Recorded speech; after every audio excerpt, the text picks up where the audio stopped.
বাংলাদেশের রাজনীতিতে আবারও বড় আলোচনা।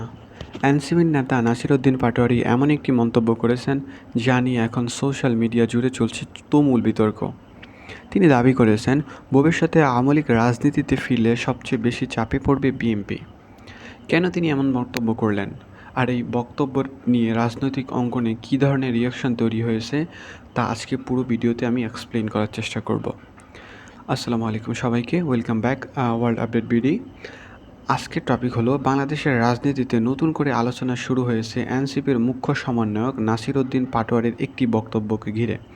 শুক্রবার তিনি ইনকিলাব মঞ্চের সাবেক মুখপাত্র শহীদ ওসমান বিন হাদি ভাইয়ের কবর জিয়ারত শেষে সাংবাদিকদের সামনে কিছু গুরুত্বপূর্ণ মন্তব্য পেশ করেন।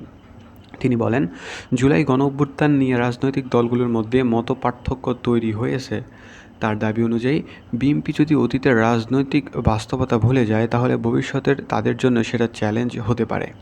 নাসিরউদ্দিন পাটোয়ারি আরও বলেন, গত 15 বছর বিএনপির নেতাকর্মীরা বিভিন্ন ধরনের নির্যাতনের শিকার হয়েছেন এবং সেই অভিজ্ঞতা এখনও দলের বড় একটি অংশ ভোগ করতেছে।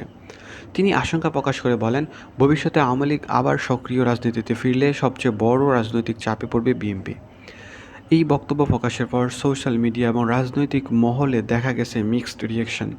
কেউ এটিকে রাজনৈতিক সতর্কতা হিসেবে দেখছেন, আবার কেউ এটিকে অতিরঞ্জিত বক্তব্য হিসেবেও চিহ্নিত করেছেন।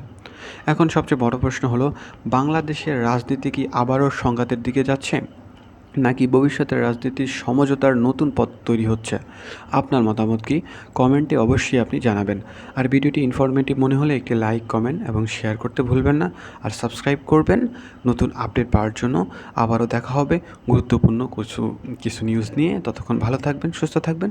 রাখি, আল্লাহ হাফেজ।